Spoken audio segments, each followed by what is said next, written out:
Kia ora. We're on the camera again. We are on the camera No way. again. It has actually worked for a second time. Yes, it has. has Well, worked for a technically, this is the third time. This is a good point. This is technically the third This time. is the third time. Everything worked and recorded the way it should have last week. And Second day. Let's call it a second day. Yeah, second recording session. Yes, a second recording Second session. recording session, There you and go. it's all But it did working. work. It's all working. And we got a bunch of lovely comments last week and lovely feedback from everyone. Man. Very happy to see our faces again, whether it's on Spotify or YouTube. But Dylan, you want to? I'm surprised because we're ugly as shit. You're not wrong.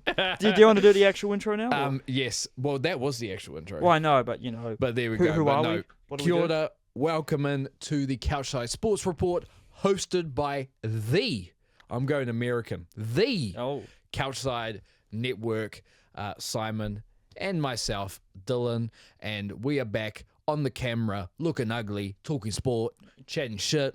Can't think of anything else. what more do you want in life? A bunch of clapped guys talking about sport. A bunch of clapped guys. Chopped, Oh, man. Clapped is crazy. clapped, chopped, whatever the new lingo is. With that being said, Simon, how's it going? Not bad, How's the long weekend here in Aotearoa? We Oh. did have Matariki, so happy Matariki to you and your whānau and to New your Year. friends, to everybody. Happy Māori New Year. Yeah. How was your long weekend, mate? Oh, it was actually quite good, honestly. Was it a good relaxing one? Yeah, it was good to have the extra day off. Yeah. And because we had a long weekend at the start of the month with King's birthday. And the problem with King's birthday and most long weekends here is the day off you get is a Monday. Facts. Which is fine, but then you get to work on Tuesday. and And there's heaps to and everyone's catching up on Yeah. what they've missed on Monday, and then people forget things Yeah. until later in the week, and it's a real hassle. But when you have it on the Friday, like what we had with Matariki, Very true. you spend the whole week leading into it making up for everything you're not going to do on Friday. And I Yeah. feel like you're way more like onto it in terms of I'm going to get all of this stuff done, and I'm not going to get caught out next week. And Yeah. the short week actually goes pretty fine. I'm still trying to get used to it being a holiday because Yeah. it's been a holiday now for 3 years. So it came in 2022. But I'm still getting used to it being a holiday. I'm very thankful for it. Yeah, Don't get me wrong. I think it's a long time coming. I but think it's very it's good. weird getting 2 holidays in June now. It's like, Yeah. oh, we just had King's birthday. What do you mean we've got another holiday? Like, But I'll take it. I'll take it. I'll I'll take happily take it. Speaking of the weekend, though, there was some big events in was. sport going on, which we will talk about later on. Even and stuff it'll this probably morning. take up most of us and stuff this morning. Well, technically, it was the afternoon. Well, there was some Technically. news this morning as well, There was. which That's we very will true. talk about. Yeah. I'm trying to think if there was, because I know. Look, you're the brains. You're the brains. Am I the brains? We all know it. Uh, I'm just trying to think if there's anything else that happened in sport over the weekend besides the big thing we'll talk about, which is of course the Super Rugby final, but also Yes. of course today at 12 was the All Blacks squad selection, and I also realised. Just so you know, there's a laptop right here. I've been looking at the laptop the entire time Dylan. instead of the camera. Rookie so mistake. if I look cross-eyed, it's not my fault. you gotta change your eyesight from the laptop to the camera every once but in a it's while. hard. I'm getting used I to mean, it. the people they're gonna be fine. Yeah, they're going to be fine. They're gonna be fine. But with that being said, we'll talk about the rugby because there's a lot to talk about rugby Yes. later on in the Aotearoa local sport. We'll pretty much kind of blitz through what else has been happening in sport. So we're going to go straight to the NRL. There was State of Origin, and Yes. my Queensland got the W. Yeah, this yeah. was shocking. This was what a lot of people did not expect No. to happen. It was the complete opposite. I think most people, including myself, Yeah. were under the impression that New South Wales were going to sweep the series, and Yeah. Queensland kind of went, hold my beer, mate. That's a good point. Yeah, well, Billy Slater finally decided to coach. yeah, But- well, I mean, he's been the coach for a few years now, and he's Yeah. won a couple of series in similar fashion where they were heavily underdogs and went on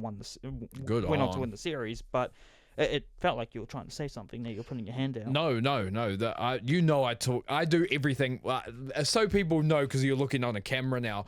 You will notice I talk and do everything for some reason with my hands. I do not I mean, know why. it means you're a very. That also sounds a little bit sus, but you get the point.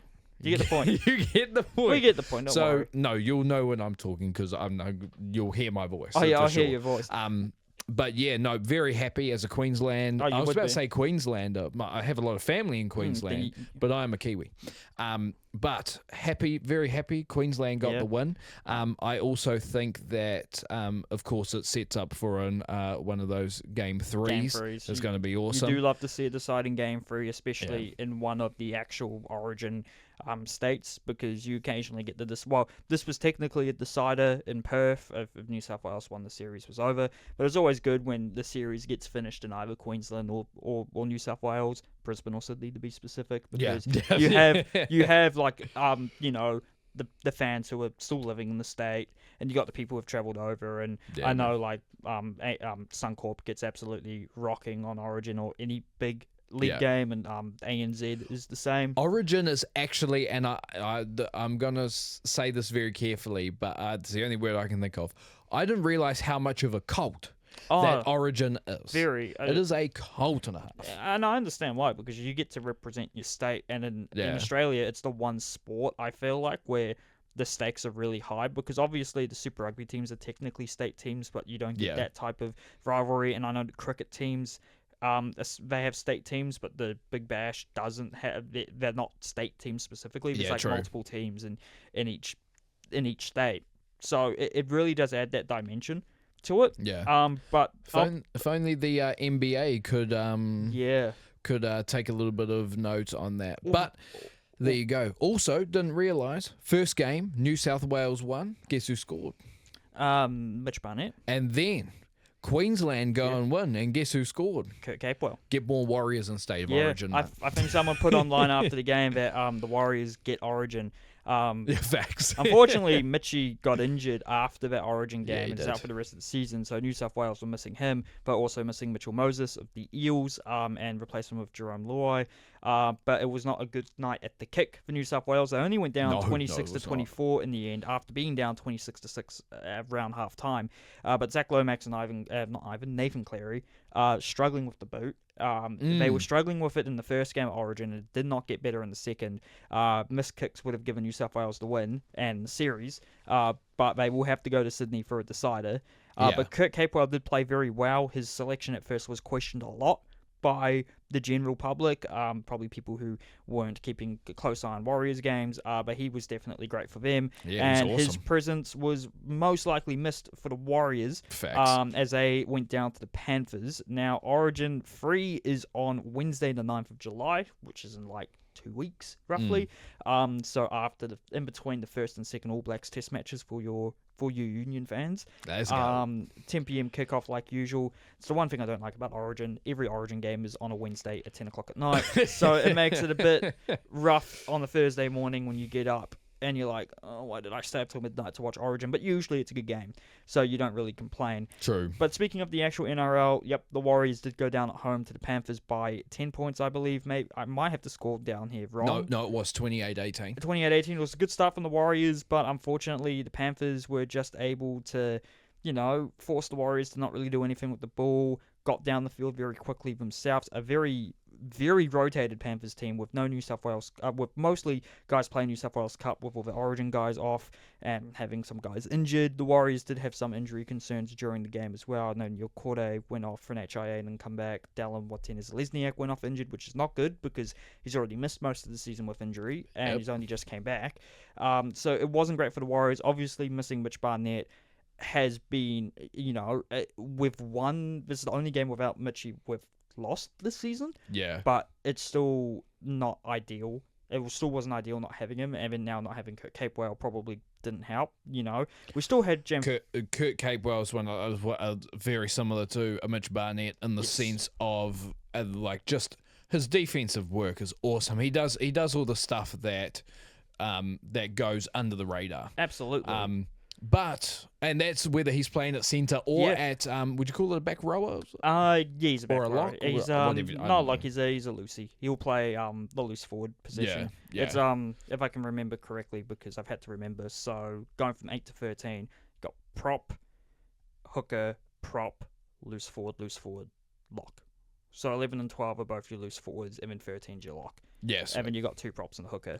Okay, that makes sense. Yeah. Cape World usually plays 11 or 12, which is a loose forward. Yeah. And Mitchie's obviously usually one of the props at 10, and we have James Fisher-Harris as our other prop, who's a very good leader of a play, even if his production doesn't seem as big as someone like Adam Fanua-Blake, who's still doing very good rugby at the moment now at the Sharks. But yeah, not a great result for the Warriors. But other results around the league, mixed results. The Raiders beating the Tigers by 4 to start off the match week. The Knights getting a win. The Knights have not been great this year. They did. Over the Dolphins. Very, up and down Dolphins team. They can score 50 points one week and then lose to a team in the bottom 3 or 4 the next week. Very similar to a team like the Warriors have been over the years. Then the Storm, a narrow 1-point win over the Rabbitohs, 25-24. The Broncos, and which I thought would be probably one of the games of the round, with a 34-28 win over the Sharks. They're very close to each other on the table. A big win for the Broncos. And then the Roosters get a massive win over the Cowboys. Good confidence boost of 48-8. And then the Eels beating the Titans 36-20. The Dogs, the Sea Eagles, and the Dragons all had byes. So your Bulldogs are still on top of 28 points. They're still the best team in the league. They're 2 points ahead of the Raiders, who are in fact 2 points ahead of both the now third place Melbourne Storm and fourth place NZ Warriors. Yes, sir. But if you're thinking, oh no, the Warriors dropped down to 4th, we're going to be falling out of the top 8 soon, don't worry. We're 6 points clear of 5th, which happens to be our opponent this weekend, the Brisbane Broncos. Yeah. So this will be a absolutely huge match for the Warriors. They're away in Suncorp. They've beaten the Broncos recently. The Broncos have been very mixed in form this season, but they will be very, very tough, and especially at home. But a lot of Kiwis live in Queensland, so there'll be a large Warriors contingent. Queensland is literally New Zealand 2.0. And I have a feeling a lot of Kiwis, if they're not going over for the Magic Round at Suncorp, go over to Brisbane to watch the Warriors play there anyway, because it's a very popular place to go watching a game of NRL. It's a great stadium from what I've heard. So there's a 6-point gap between the 4th and 5th place teams, which is good for the Warriors. It means top 4 is secured probably for the next 3 weeks if all goes to shit. But the Broncos are level on points with the Sharks and the Roosters. So there's a couple of teams there trying, just, on the outer of that top 4, who are only a couple of wins away and a couple of losses in the top 4 away from being close to it. Your Sharks are 6th and the Roosters are 7th. The Panthers are back in the top 8, which is a bit ridiculous considering they were last at some point this season, multiple games in. So they're 8th, a point behind the 5th to 7th place teams. And I won't go too much into detail about the teams at the bottom, but only 5 points separate the 8th place Panthers from the 17th place Titans, which probably gives you more context into how the Panthers have gotten back into 8th. I was about to say. It's very close even between the teams from 5th to 17th. It is very close at the moment. And you could see a lot of the teams who are currently in that top 8 drop out, and a lot of the teams who you would think have no chance of getting in the top 8 going back in. Like the Dolphins have now moved into 9th. The Sea Eagles, who on team are a very good team, are 10th. And then the Dragons, who all I hear is ridicule from their own fans, are 11th. So it's really interesting to see, who's that in the 11th again? The Dragons. Yeah, okay. There's one guy, one Dragons fans fan on TikTok. I forgot his name. I think it's Jean-Claude Bitar or something. He's a Dragons fan, very passionate. And basically, he's very, very to the point. Like if they select someone he doesn't like it. Like he will talk it to the point that the Dragons blocked him on TikTok. No, they did not. And he's the one Dragons fan, who makes content. No, they did. And although he is quite negative about it, because they've had some up and downs this year, they blocked him. And it got to the point where they put it in the it got into the news or something, and he's saying, "Keep me blocked." I don't want to be unblocked. I like this tag, which is just really funny. Yeah. Because it's the only person I see making content about the Dragons. So I hate what I do hate is that it's a fans thing. Like sometimes you often, I feel like there's almost no in between. Yeah. Where you either get fans that think they're everything. Yep. Like there was multiple people on the Facebook comments, for example, after the Crusaders Chiefs final, saying that all the Crusaders should be in the All Blacks. Calm down, Cuzzy. We can't pick based on one game here. But it's either that or you really, really hate your team for some reason. It's quite toxic, actually, and we say this all the time. Don't be a toxic fan. Appreciate greatness. And I don't think even this guy was that toxic. He was probably just regurgitating the general opinion of most Dragons and NRL fans online, but just with that thick Australian accent, really punctuating some of the words. So that's the state of the NRL at the moment. Looking into next week, like we said, the Warriors take on the Broncos. They're away Saturday at 5 p.m. It is the Beanie for Brain Cancer round. Fantastic. The NRL always is really good with its themed rounds or rounds for a good cause. They have the Women in League round every year. They have Magic round. They have various Indigenous rounds and Anzac round. They really do a good job. I'm going to say this again. That Indigenous All-Stars versus Māori All-Stars rugby league game goes off every year. It's awesome. I think it's great, and I think it's another reason, although they probably don't know anything about it, that the NBA should probably do the United States versus the world for their All-Star game. I actually think they're going to do that next year. Yeah, I think it's long overdue. But we can talk about that later because we will talk about the NBA. Big facts. But other games, there's actually a few very big games next week. To start off, Panthers Bulldogs on Thursday. If you want some Thursday night footy, if you don't mind staying up a bit late, that's going to be an absolute insane game. The Panthers are back in the top 8. The Bulldogs are still first. It's been played in Parramatta, so you're going to get both contingents there supporting the team. So that will be a real doozy. The Sea Eagles taking on the Tigers on Friday at 8 p.m. Both teams probably wish they were higher up the table, so they'll be all out to climb the ladder. The Dolphins hosting the Rabbitohs. I feel like that could go either way. The Dolphins very high scoring, but then the Rabbitohs have had some good performances this season. And then the Storm versus the Sharks, which is 3rd versus 6th. So another big game back-to-back for the Sharks after going down to the Broncos. And your Chooks have the bye. So that's the NRL. I will say the Dolphins and the Rabbitohs might be the most inconsistent game this year. Because I feel like both those teams are the most inconsistent. Inconsistent. Either team could win by 60 or they could draw. Yes, that's what I'm saying. That's my gut feeling with this game. There's no in between. And the fact it's like a 9:50 p.m. game on a Saturday makes me feel like I might stay up for this. Like, watch the first half, and if it's getting a bit chaotic, then, keep it on. This is not wrong. But yeah, like you said, Warriors against Broncos Huge in game. Brisbane. That's massive for the Warriors. Must-win top game 4. because if they win, it means they have at least 8 points on the Broncos. And depending on the other results of 6th and 7th, which are the Sharks and the Roosters, well, the Roosters have the bye, so I'm not entirely sure how that works if they get the 2 points or not on the table. But nevertheless, if the Warriors win, they keep that 6-point gap on the teams out of the top 4. Yeah. So must-win game, bounce back from a disappointing Panthers loss and get straight back into winning ways. Moving on to the NZNBL, and we're getting to the end of the season. After these games, there's only 2 rounds to go. And Dylan, do you want to quickly go over these? A couple of upsets, a couple of big results here. So, unfortunately for the Tauranga Whai, they lost their game and the Sharks had a huge week. Yeah. So the first game, insane win for the Sharks. Tough, insane 2 wins actually. So there's come on, mate. Get your fact. We have it right. No, I know. We're just good. Hey, I'll pull you up on something later. Don't worry. You're all good. I will say the Giants. They are actually now into 9th, either 8th or 9th, after being second to last for quite a while. They've gone on a good run. They beat the Taranaki Airs in an upset 82-71.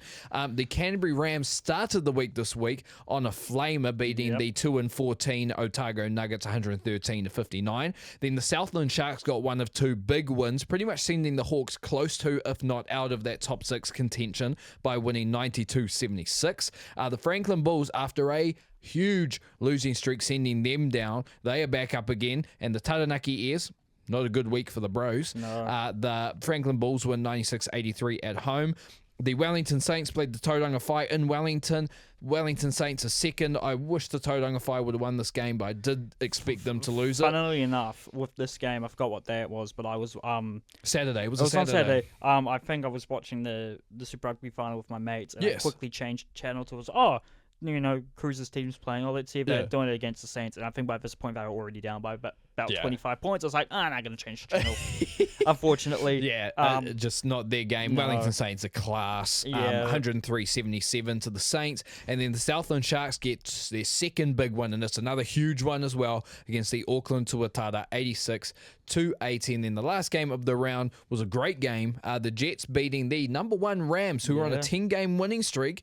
The Jets beat them behind Corey Webster's 19.7 rebounds, 8 assists. But shout out to, I'm pretty sure it was Kyle Bowen of the Canterbury Rams, who despite the loss had 16 points, 22 rebounds, and 10 assists. Tough triple-double there. That's nuts. But there is, like I said, 2 rounds to go with a little updated playoff picture. The Rams, besides their win streak ending, do stay first, with the Saints second. That's a firm 1 and 2. It's probably going to stay that. The Jets are now third. And I'm going to bring up an updated table, because I do believe, if I'm not mistaken, so I will. So Rams, Saints second. It'll stay that way. Jets are now third. Shout out to them. Taranaki Airs fourth.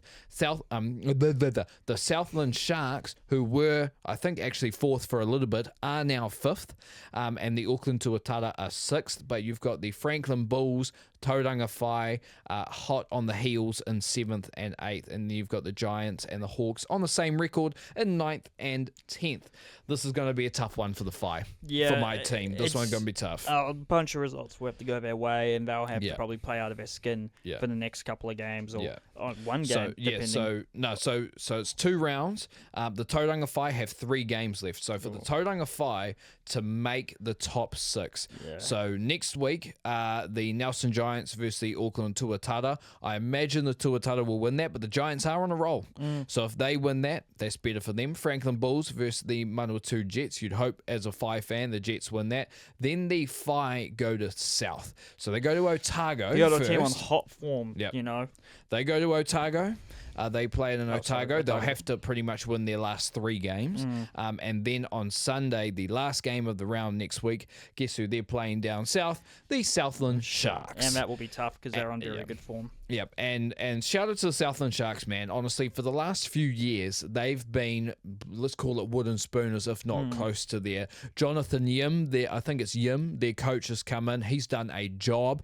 Josiah Alec is, to me, the MVP with how good the Southland Sharks are doing now. Also, I think it's Keelan Boone, who's the other import down there. He's doing awesome. So pretty much the question is now, can Southland hold on to one of those last spots, or will they go out to the Whai? I'm going to use a little bit of reverse psychology. Yeah. I think that Southland Sharks are going to stay in, hoping that the reverse psychology means that the Whai find their way in. Yeah, That's what I'm going to say. That's what I'm going to say. But the Southland Sharks are on a roll right now. They're looking really good. Josiah Alec is, to me, the MVP of the year. It's going to be tough taking them out for the Bulls or the Whai.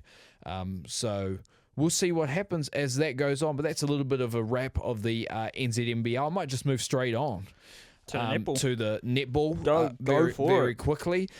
So the first game, the Northern Mystics take the Waikato Bad Plenty Magic 63-51. But shout out, and I'm going to hope I pronounce this name right, but I'm pretty sure I've got it.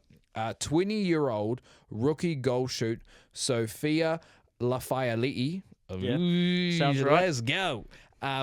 Stepping up to the plate. Was that for the Northern Mystics? For the Mystics, 48. 48 of 52 is tough. Very good. I know you get a lot of 50-goal games in netball, and a lot of the time, at least at the highest level, they're 50 from 50. But every time I see a 48 from 52, I'm like, that must be pretty good. And also, 20-year-old rookie, tough. Yeah, tough. And filling in the shoes at the Mystics, which obviously Grayson Wicke. She's gone over to Australia. Gone over to Aussie. She'll be back at some stage, I assume. But great from her and the Mystics. And then the only other game which has been finished so far, that was the Mainland Tactics beating the Northern Stars 61-53. And you're a big fan of Aussie Charlie Bell. The reason... it's a valid reason. You're making me sound like that. You did this to me the other week. This is a good point. You did this to me the other week. The reason I'm a fan of Charlie Bell is, number one, she, to start on a professional team and be young. She is an import from Australia, and she's been playing great. She shot 33 of 34. I will say her opposite for the mainland Tactics, Ali Bird, shot 39 of 40, both tough. Yep. But Charlie Bell may be the most Australian-looking Australian I've ever seen in my life. Just pale, blonde hair, blue eyes, and tall and lanky. Yeah, they're just as Australian as you can get. That is no offense to Charlie Bell, by the way. Don't turn us like that. Don't do it. Charlie Bell played very well in this game, though. Shout out to the Aussies. Yeah, big facts. Shout out to... We need their rugby to keep getting better, please. And we need their netball to be just as good because we need a good rival. Let's get Robert... I don't know if you saw... this clip kept coming up for me. That Robert Irwin going to a Sunshine Coast Lightning game. Yeah. And the cheer he got from the crowd... Insane. Are you sure it's coming up naturally, or it's because your girlfriend keeps on sending it to you? No, but this is actually coming up on my feed, which is crazy. Or did. I think it happened a month ago or something. But yeah, shout out to Robert Irwin. Maybe one day that's us walking out and maybe we get a huge cheer. Probably not at a netball game. It'll probably be something else. We'd love it to be at a netball game. That'd be awesome. And then the only other game this round, which is kicking off in about half an hour our current time. So if you want to know this result, look it up because we don't know. The Central Pulse are hosting the Southern Steel. So looking at the ANZ Premiership table, I feel like the season's gone very quickly because there's only 3 games to go after this round. But there's only 6 teams. That is true. And taking into account that there is one more game to be played this round, the Mainland Tactics are first on 19 points. Your Northern Mystics are second on 18 points. And that's your locked-in top 2 because the Central Pulse are third on 9 points. And then the Magic are fourth on 8. The Steel are on 7. And then the Northern Stars on 3. So that's your table. And I don't think that top 3 is going to change. No. Maybe it could, but I don't think it's going to change. That top 2 is definitely locked in, and obviously the who is it? The Steel and the Stars are playing right now, or is it the Pulse and the Stars? It is the Pulse. No, it'll be the Pulse and the Stars. Let me double check. No, it is the Pulse and the Steel. Oh, sorry, Pulse and the Steel are playing now. So I'm actually have no idea how many points you get for a win. That's bad for me, but they will, if they win, they'll separate themselves away from the Magic. So yeah, very true. I think the top 3 and will if probably the Steel win, same. I'm going to guess you get at least 3 points for a win. I'd assume I'm going to say at least. A 2 or 3, I think. You could see the Steel going into that top 3, which would be very impressive for the Southern Steel, who I think didn't actually win a game for 2 years straight. Yeah, which is rough. So, yeah, that's very good. But I'm looking at some of this other local sport, man. I'm loving it, but it is football, so I'm going to pass it over to the big man football here. Only the one thing I'm going to talk about is that the All Whites have announced 2 more friendlies for this year. These were well rumoured to be happening once both us and this team in particular booked our places into the World Cup next year. Yep. It's a game or a series that we try to play as much as we can against this team. You can probably guess who it is. We're taking on the Socceroos for another edition of the Soccer Ashes. I know there's a good story as to why they call it the Soccer Ashes. I was about to say, because we ain't England. No, we're not England, and it's football, not soccer. But the All Whites, they will travel to Canberra to play Aussie on September 5th, and then we get to host them at Mount Smart on September 9th, which is a Tuesday. Dylan, keep the date free because we'll probably be going. You've never been to an All Whites game before, and so... Well, guess what? What? I'm already not going to be free that date. Oh, are you serious? Yeah, I am serious. God. I can't lie to you. I'm going to be in Queenstown then. Oh, he's going to be in Queenstowner. Yep, for my girlfriend's birthday. Oh, so, how look, beautiful. I love sport to death. But I do need to go to Queenstown. You do have to go to Queenstown. The only other thing was that a couple of Kiwi footballers have got some transfer moves. A former youth all-white George Stanger, centre-back from, who's actually born and raised in Scotland, and I believe his dad was a pro rugby player, has joined a top-flight side in Scotland called Kilmarnock. He'd been in the Scottish lowered leagues for the last few seasons, so wasn't really on the radar of international call-up, but now, since he's in the Scottish Premiership, he's only one good performance away from potentially cracking the World Cup squad next year. Who knows? But again, just stiff competition. And then former Phoenix left-back James McGarry has left Scotland for the Brisbane Roar for more game time. Also, I don't think we said last week, Costa Barbarouses has gone from the Phoenix to the Western Sydney Wanderers. Forgot to add that in. Only a one-year deal. Clearly, probably going to get some dosh in there. Big facts. Moving to Sydney. The Wanderers on paper, pretty good team. More favourable situation than the Knicks. So yeah, true. I do hope the Knicks figure it out. I see some people online saying they're going to be battling for the wooden spoon next year, but I feel like they'll be a lot better than that. I feel like they won't be as good as they would want them to be. and we have no idea who the men's team is signed. The women's team, sorry, I should have put these down, have signed a whole bunch of international players from the likes of the Netherlands. I think there was a player from Portugal in there. They've gone ham on the international signings, as they've got Bev Priestman coming in as coach, Olympic winning coach, English woman who coached Canada gold medal. So the next women's team, I feel like, will be definitely one to watch next year.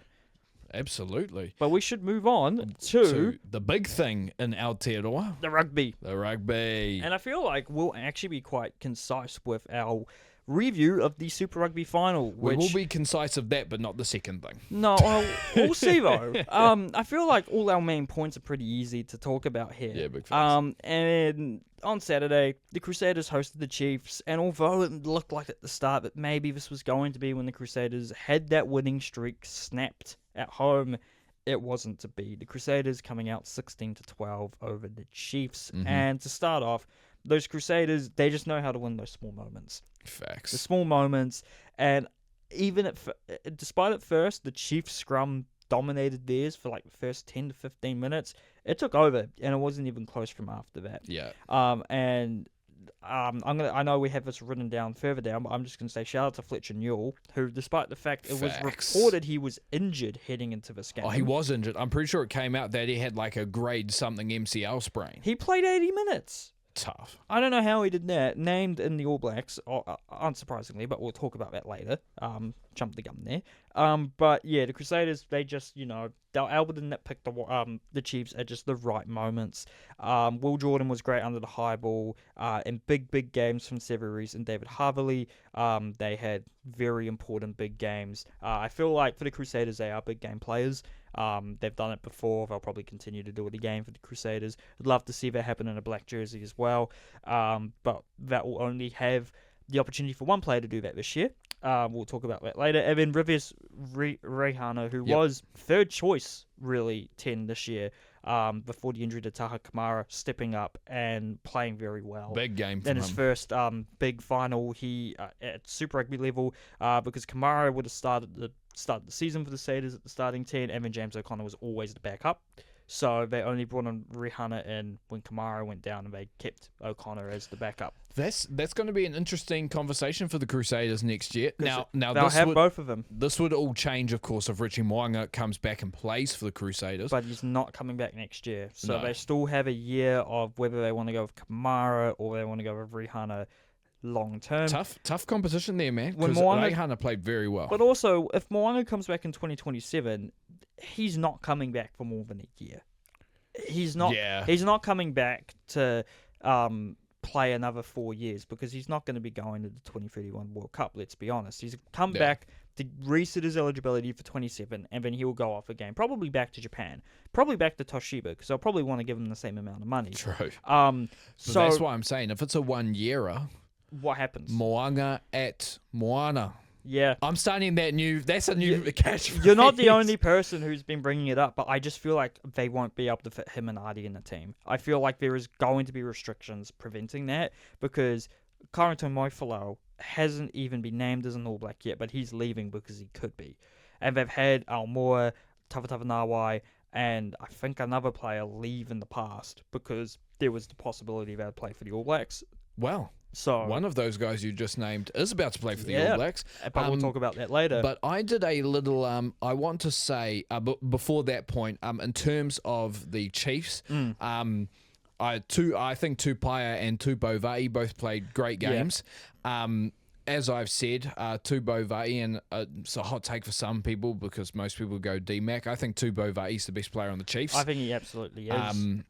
Luke Jacobson's the captain, sorry. Yes. But Luke Jacobson also, the bro came out bloodied, man. Yeah. Like, he played a tough game. That one tackle where he got head knocked and they took him from HIA, it was like a cartoon. Exactly. His eyes are cross-eyed, and he was just like, Dung. Crazy. And he passed it. He passed the HIA, so... Man, he's a big dude, to be fair. Yeah, he is a big dude. But Damien McKenzie. Now, I said on the podcast that I didn't think D-Mac was going to disappear in this game. Unfortunately, he wasn't very active. I know you said you didn't think he had disappeared completely. No. And I don't think he was gone. But unfortunately for Damien McKenzie, the first real big Crusaders moment of the game happened when he got absolutely leveled by Sevu Reece and then turned the ball over. He ended up missing 2 clutch kicks, which would have won the Chiefs the game if he had made them. But again, Christchurch, not the easiest place to kick, like you've brought up in the past. No, it's not. And like I don't think he did anything like terribly. He just didn't really do anything, and it's unfortunate because it's not the first time. And I don't know if it was as bad as other games he's played on the big stage where he hasn't done too well. And I know last year he played very well against, what was it, Ireland for the All Blacks? And a lot of people, he played very well against Ireland. Played very well against Ireland. So he is capable of playing good in big games. But again, this was another match to add to that list, which is unfortunate. But he has been so good for the regular season. He had been good against the Brumbies. He also wasn't particularly active against the Blues. No, that's a good point. Yeah, with Mackenzie, he's still getting selected every day of the week. There's no question of a doubt. Yep. It's just like he's a 22, bro. He's a 22 now, and that's not like a criticism at all. Absolutely not. You need a good 22 to win games, and if you're a good 22, you're very valuable. But again, it was just another reason why I don't think a lot of people will trust him starting for the All Blacks. He will at this point this year for sure, because they'll swap between him and Bowden. Yeah. Because I would have Bowden starting at 10 right now, but if Bowden's not performing the way they want him to, bring Mackenzie on. I'm all for it. But I mean, for now, they'll probably swap, I guess. But Bowden's starting the big games. Yeah. Well, see, Mackenzie did start against Ireland last year, so they might be confident against Ireland, but against some of the other teams, because we're not playing France. Well, we're playing France in New Zealand. We're not playing France in Paris this year. Yeah. We're playing the home nations. Ireland is in Chicago, but the other games, England, Wales, Scotland, they're all in their respective countries. So Wales would probably see DMAC play unless another younger 10 is named, or they want to give Ruben Love a go in the 10 jersey. Against Scotland, I'd understand, because Scotland, they're okay, but they're a team we probably should be beating.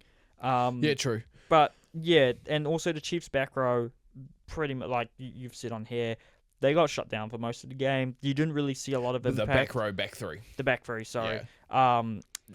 The back three, as in the Carter, as in Leroy Carter, Amoni Narawa, and Sean Stevenson. Stevenson had a couple of blips, which I noticed. Carter couldn't really do much. Narawa really couldn't do much. Yeah. And you look on the other side, Reece did a lot for the Crusaders, although Macca Springer didn't really do too much himself. But it was one of those games which was built on the success of your forwards, and the Crusaders forward pack did the job, and they did it absolutely spectacularly. Spectacularly. You know what's funny? What is funny? I've done a little bit of my own thinking, and I call it a case study of why the Crusaders keep winning games like this and keep winning finals. So here's my thing. Number one. Now, I'm not saying, because Crusaders fans going to probably come at me for this. When it comes down to scoring points, the Crusaders can score points. Yeah. Let's be real here. They always have. When they had Dan Carter back in the days, of course they could. Aaron Major, people along those lines. Of course they could. If we go, and now they can definitely score points with Will Jordan, Sevu Reece, stuff along those lines. But when it comes to a final, I feel like the finals that the Crusaders have won are usually fairly, I would say majority of the time, fairly low scoring. So I think the first thing you have to do to be able to beat the Crusaders is open up that defense and get scoring. Yeah. That's the first thing you have to do. Number two, I guess the best way for me to say this is your tackling has to be up to par with theirs in the final, which I actually think the Chiefs did a fairly good job of, but it definitely has to be there. And number three, when in sport, especially professional sport, what people talk about all the time, and this is a true thing, it is harder to win than it is to lose. Yes. If anybody says the opposite, they are lying. Winning is harder to do than losing, but winning comes down to moments. There's winning moments that happen in games. Any sport, it doesn't matter what it is, you've got to win those winning moments. And every single final, the Crusaders seem to do that. And it's not by the flashy plays. It's by the ones that are like it's either, and look, I have said this before, we've both said this before, I do question Sevu Reece being an All Black, and I have for quite a while, but man, that dude will go and chase a ball. He will go and do those intangible things, and that's probably what makes him an All Black every year. And that tackle at the very beginning of the game on Damian McKenzie to flatten him, and then the fact the Crusaders won the ball off that, it just shows that it was a very Tavatavanawai-esque performance, I feel like. Yes, in a sense. In that way that he was doing a lot of grunty, dirty work as a winger or as a back, I should say, because Tavatavanawai has been a centre this year. Yes. But the Crusaders players, they're just able to switch on at the right time. Big moments, they know exactly what to do. Yeah. They know exactly not to panic and know whether to take them. And it's crazy how accurate. It's crazy how accurate it is. And if it's not any of those, he's probably getting steroids or something. Well, I felt like we'd be able to tell if it was steroids. Supposedly. No. They played a very good final. Can't fault them. 16-12. Can't really fault them at all. But speaking of faults, there is some faults that I've got in what we're going to talk about right now, which is the All Blacks squad selection. But before that point, I did just look on here. There is a question. And I'm really dumb. I almost missed it. But way too early, Mr. Simon. Way too early. Super Rugby next season. Who's winning it? I already got an answer. And the fact I have an answer is why I wrote this question down. There you go. I have a feeling I think I might know who it's going to be. It's the Hurricanes. Yeah, man. The Hurricanes are winning it. Hurricanes look tough. I don't think the Hurricanes are chokers. I know the Chiefs are. The Canes did choke it last year. Come on, mate. No, I don't think they are as much of a choke job as other teams in the league. Yes, but also, let's be real here. The Chiefs have gotten to 3 finals and lost. The Hurricanes have gone to none. Well, not none. They have won a title. Yes. But let's look at last year, semi-final. That would maybe been the worst semi-final of a top team I've seen. Wasn't good. I don't know what happened. It's like they all lost their heads. And then they lose this one against the Brumbies, even though it was quite back and forth, and the Brumbies were the higher seed. I think they should have won it, because I think they beat the Brumbies during the season. So, it's a tough one there. I mean, yes, I get the choker's name, but I have a feeling it's somewhat the Hurricanes more.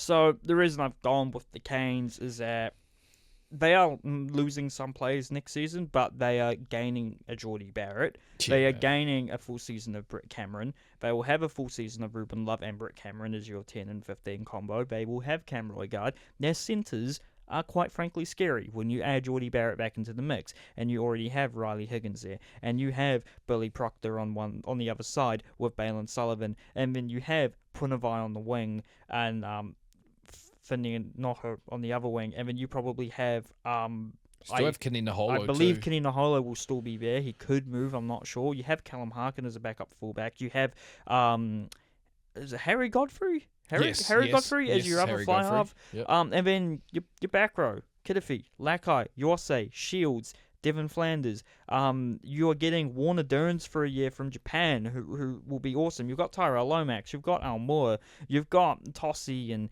a whole bunch of other Numea. And I think the depth of the Hurricanes team is really going to take them forward. I still think, though, the Crusaders will be good and the Chiefs will be good. Yeah. I think the Highlanders also have the potential to surprise. The Aussie teams, I don't really know too much about. Let's just presume the Brumbies are going to be good. The Brumbies are going to be good. I think the Reds will be able to build on last year. The Waratahs might be able to go up a gear with another season of Swali'i. And then the Blues, I don't know about the Blues. It depends who we sign. Yeah. I feel like it's the clear year to go for a little bit of a rebuild and hope that the re-arrival of Rico in 2027 is going to help bolster that team, like how Hurricanes are going to have Geordie bolster the team next year. Yeah. So that's what I think, but I think the Hurricanes will surprise. I feel like it'll be very similar to the Blues last year, where they weren't expected to win, but they always had, the good depth on paper and the opportunity to do well. So I'm going to go out with my gut. I think it's the Canes. I think it is the Hurricanes too. That Hurricanes team looks solid. I cannot lie. The key with the Hurricanes is going to be this. And I was actually talking to a Hurricanes fan at work today. Oh, yeah. He's like, and he was naming off all these great players they've had. Rodney Suialo back in the days, Chris Marsoi. When you had Matanonu there, Conrad Smith, all these guys, but they weren't necessarily winning. No. And I think the big thing has always been for the Hurricanes. I think they've missed in the tight five. Yeah. That 1, 2, 3, 4, 5. I think they've missed there, but that's what they missed back then. I think they're getting to a point now. I think they're getting to a point now. I mean, Lomax to me, I'm putting it out there now. It's the best tight head prop in the game. Yeah. I'm going to put that out there now. If you want to say anybody else, please feel free to comment it below. But let's see how these All Blacks games go, because I mean he's in it, no doubt. You've got Numia. If Numia can have a similar season to he did in 2024 and stay healthy, I think it'd be very good. Omua needs to have a better season for sure. But you've got some very good 1, 2, 3 there. And then it comes down to the locks. Yeah. It comes down Warner Derns. Is it Warner or Wardner? Warner. Warner Derns. How does he play? Yeah, coming into the Hurricanes. I feel like he'll do well. He's basically replacing Zach Gallagher, who I'm surprising is leaving the Canes. But then you have Isaiah Walker-Littlewhite, who's already at the team, with Caleb Delaney, who's played a lot there this year. So, yeah, I think the Canes will have the depth, and I hope we'll have the consistency to move forward. Because I want my prediction to be correct, even if it's not the Blues winning it. But I do want to see the Blues play well. Let's go. I want us to have a more balanced season. I'd like to see the Highlanders keep developing that young talent as well. But I do think the Hurricanes will. And I'm very hoping and praying to see a Liam-Tylee midfield combo. Who plays on the wings? I don't know. Besides Caleb Clark. Caleb Clark. But yeah, that's my prediction for next season. But moving on to something slightly more relevant. Today in Taranaki, the All Blacks announced their first squad for the season, and technically was a 33-man squad, but 2 players were named as injury cover, but I basically see it as these guys are basically a part of the full squad, and they're just covering the start of the series against France.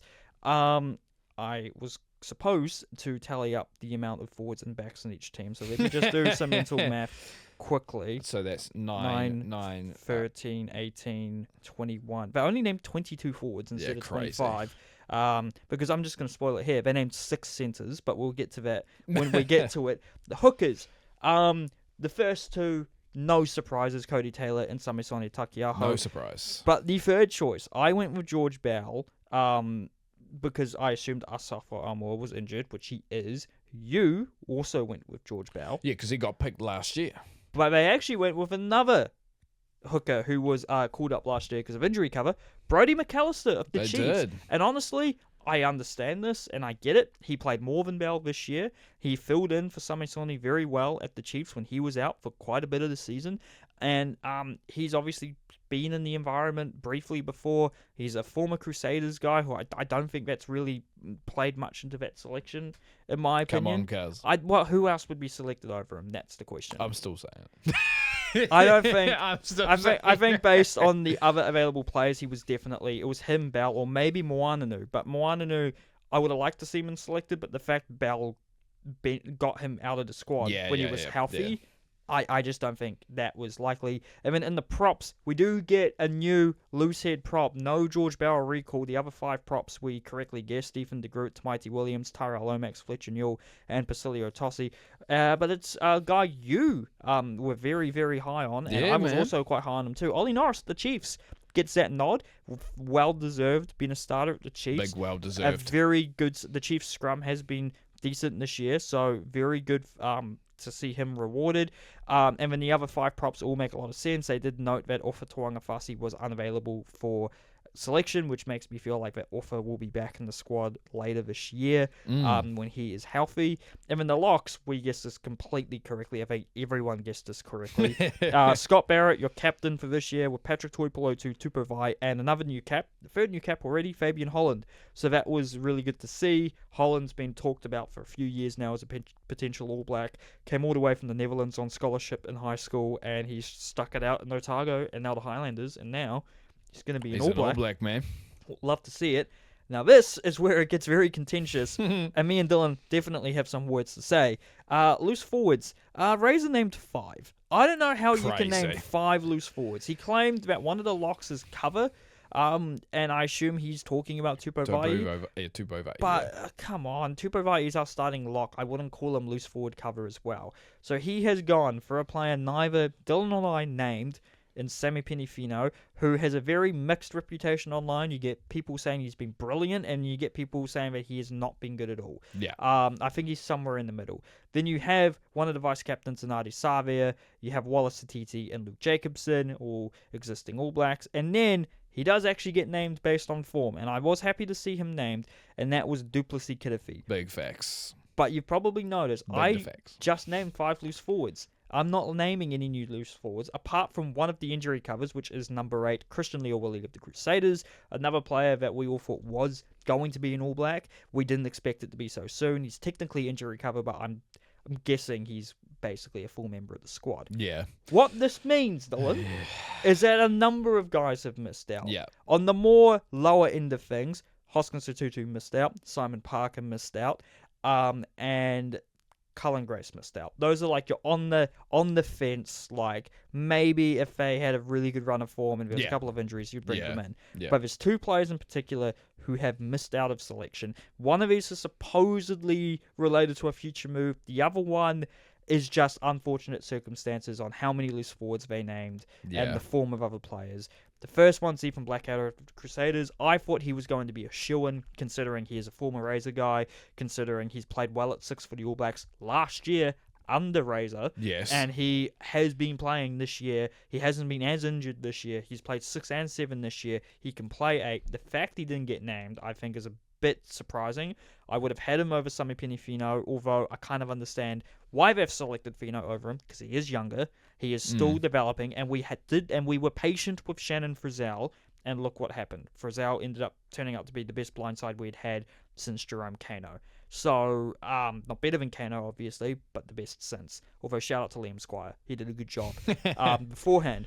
But very harsh on Blackadder. I feel like they could have trimmed down in the backs department by 2, and you would have been able to have Blackadder and Dalton in the team. Dalton, I don't even think put a foot wrong this year. Did not put a foot wrong, was obviously had the unfortunate circumstance of being on an underperforming team. His behind-the-scenes work wouldn't be going noticed in these circumstances, especially when the Blues just weren't winning games. And you can see why Duplessis Kirifi was picked ahead of him, because Kirifi has made you known. Whenever you've watched a game, he makes you know that he's playing, and that he's playing well, and he's winning breakdowns, and he's flipping the script for the Hurricanes constantly. So I completely understand why Kirifi's been selected ahead of him. I'm almost surprised he has, because in previous years, we wouldn't have had players like Kirifi be named, because yes, they're good on Super Rugby level, but there would be concerns of the international level, despite the fact they would keep on calling up players who were good at super level, but not good internationally. We're not naming names, but you can probably name a few yourself. So I'm happy to see Kirifi named, but the fact they've only named 5, and the fact that neither Ethan or Dalton were even named as injury cover, and Christian Leawilli was, I'm not. That's not a thing on Leawilli. It's just it's a bit surprising. Like, just name Leawilli as a main loose forward. Don't do this. Oh, he's technically injury cover. Like you said, you're going to name a 35-man squad. Name a 35-man squad. Don't call 2 of them injury cover. I don't see the logic or the points in that. Yeah. But loose forwards, very contentious. But I'm not going to say that none of them don't deserve to be in it. Like, you can see why all of these guys were picked. Like, Savi and Satiti, understandable.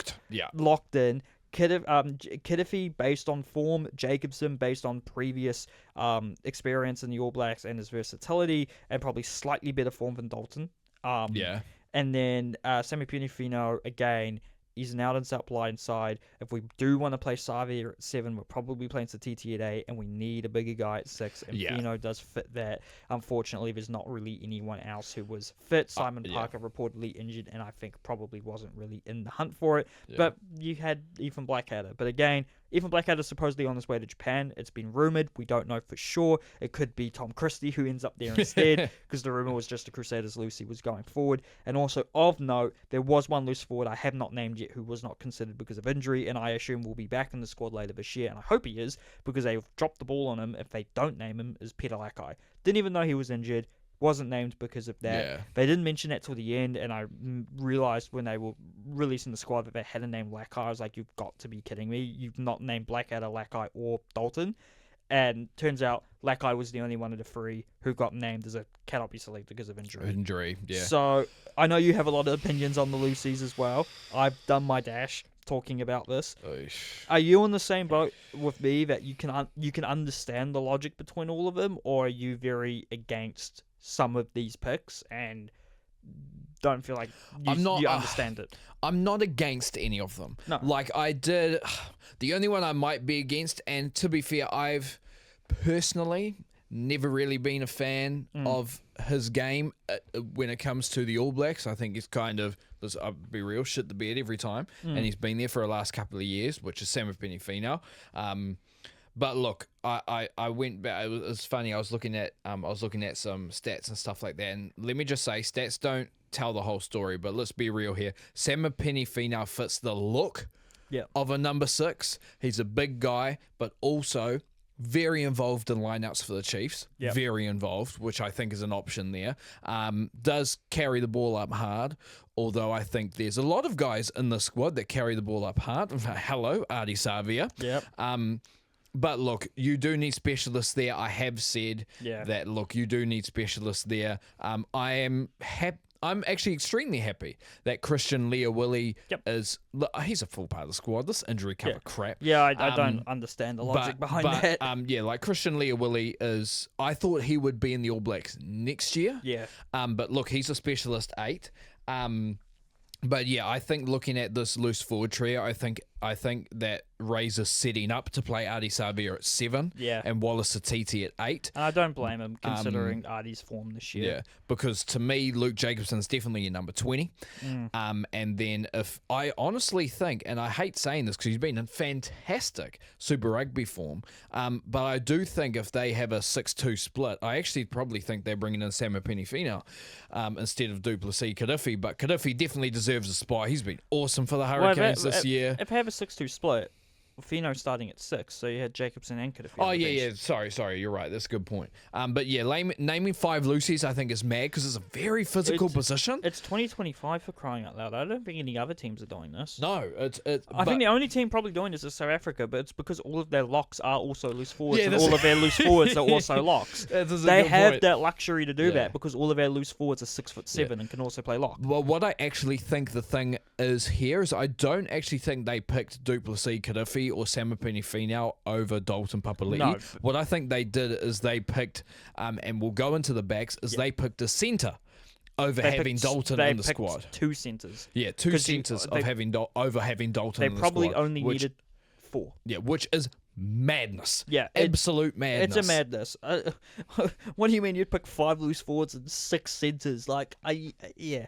We'll talk about that. Here's my thing: are they planning a big move for one of those locks, which probably Tupou Vaa'i, which I don't think they should, by the way. I mean, give him a big move at 6. Like, I'm all for giving it a chance. Like, I don't know if they've done it before. I swear if they have done it before in the All Blacks. I can't remember them. I'm not sure, but I've remember them talking about it. Look, Murray Mexted did. Murray Mexted went on the DSBN podcast hosted by Martin Devlin and said that Tupou Vaa'i should play at 6. And I disagree. Tupou Vaa'i's so good at lock, bro. You just keep him there. He's so good at lock, but at the same time, like, if it works, like, give it a shot, and if it works, see if it works again. And if it doesn't work, maybe take the foot off the gas. But I feel like it could, because then you could have either Patrick or Fabian start alongside Scott. But again, it just causes way more congestion issues in the loose forward. Exactly. Which we don't need. And Vaa'i's so good at lock. Point. I feel like we should just persist as much as, like, we didn't select them in our squads, but persist with Fino or persist with someone else. But that is the forwards, and a lot of questions there. Shout out to Ollie Norris getting in, my special mention. I will say, I look back at it now, I still think Josh Fusitua is a year away, and I do think if he is, he's going to have to start over Ofa Tungafasi, which is going to be tough since However, Offa is, or at least was said, won't be considered because of injury. But yeah, Offa is one of the few versatile props in the game at the high level. This is a good point. He can play tight head, and he's played tight head before, and maybe one of Renato or Ta'avao aren't continuing at the Blues next year, and they want Offa at 3 and Fusitora at 1. Who knows? That could happen. We'll have But to that's see. a question for when the Super Rugby squads get announced in Big the facts. foreseeable future. But moving on to the backs, and it starts off as everyone predicted. Scrum halves, no surprises. Cam Roigard, Cortez Radama, Noel Hotham, next. Fly half, Bonan Barrett, Damien McKenzie. Again, no surprises there. This is where it gets very interesting in the centres. So, Geordie Barrett and Rieko Ioane both named, unsurprisingly. First surprise. Well, I think a lot of people will be surprised with Rieko Ioane. They're, why do they keep getting picked? Come on, bro. Shut up. Shut up. But carry on with your centres, mate. Yeah. I just voice cracked. So we didn't even, I think we barely even mentioned him last week because I think we assumed he was out with injury and he'd barely played this year, which does not help. And that's Anton Leonard-Brown. And I know Anton is a very, very good player on his day. He can play both inside and outside centres. But I didn't think, I know he's played a lot for the All Blacks and he's been a part of the squad for a while, but come on, we don't need to name him for the sake of naming him. The other guys have played a lot more rugby than him this year and have been in better form. You can't say that he's been in better form than Rieko because he's only played 2 games this year. Yeah, facts. But despite that, when Anton was named, I was like, okay, so we're going to see Havili named. Actually, no, Havili had not been named. It was done in alphabetical order, so they hadn't named David Havili. So it was very interesting. They'd only named Geordie Barrett, Rieko Ioane, and Anton Leonard-Brown. And I wasn't really thinking that far. I was like, they haven't named David Havili. So obviously that means, ALB, Geordie, and Rieko, they're probably, in my opinion, naming a 13 here. They're probably naming a Billy Proctor, who I thought was the locked-in third centre, and it was. Billy Proctor was named. But shout out, and I forgot to actually hyphenate one of these centres here to suggest a new cap. 2 of the informed inside centres, the 2 informed inside centres, who have not had the most All Blacks experience or any All Blacks experience, have been called up. Quintu Pyre of the Chiefs, fully deserved. So good to see him back. It's been a long 3 years, and since he was last in the All Blacks, the fact that he's got back here is amazing. I hope he gets a run, but there's going to be so much competition in that 12 jersey because he's been called up with Tamohi, The Difference, Jim, Tavatapanawai. Yeah, man. Very deserved. Very well deserved. We didn't fit him in our teams because we only went with 4 centres. The fact, if we knew ahead of time this was the split, he would have been named. Yeah. He would have been named. I probably would have put AJ Lamb in there instead of Anton Leonard-Brown, which is kind of crazy. You name 6 centres and none of them are AJ Lamb. Give me a break. I know, he's people are going to go at you. He's got a way to go. But shout out to see both Quinn and Jim. Yeah, man. I don't know how often they'll play, and I assume that Tavatapanawai has been named to also cover the wing, as he's mostly played there professionally, although this season he's been exclusively at inside centre and probably been at his best at inside centre. Yep. And so that means that I've split the outside backs into wings and fullbacks. They technically only named 2 wingers in Caleb Clark and Sevu Reece, but Imoni Narawa was also named as an injury cover for Anton Leonard-Brown. So Imoni Narawa probably should have been just named in the squad anyway. I would start him over Reece in my opinion, although Reece outperformed him in that final by far, and it'll probably be the reason why Reece probably starts the year at 14, and hopefully if he doesn't play well, Razor will do what he did last year and eventually phased him out for Mark Talea, who played superbly for the All Blacks. Not named, obviously, because of the his impending move to Japan. And I just realised we got the mention at centres. David Havili not named. Huge call. I thought he was a shoo-in after that performance. In my head, I was like, Razor has to select him now. He's still only 30. He's played in the All Blacks before. Razor's used him for years at the Crusaders. He knows he can be like a little Swiss Army knife at times. He plays well in big games at the Crusaders. Could he do that for the All Blacks? I don't think he'd be starting. but he didn't name him. And in fact, he named Quinn and Jim over him. He named ALB over him, who's barely played. So I was quite surprised by that. The fact that he didn't even name Havili as an outside back, because he's played fullback before and he's played 10 briefly before, and I think he's probably played on the wing.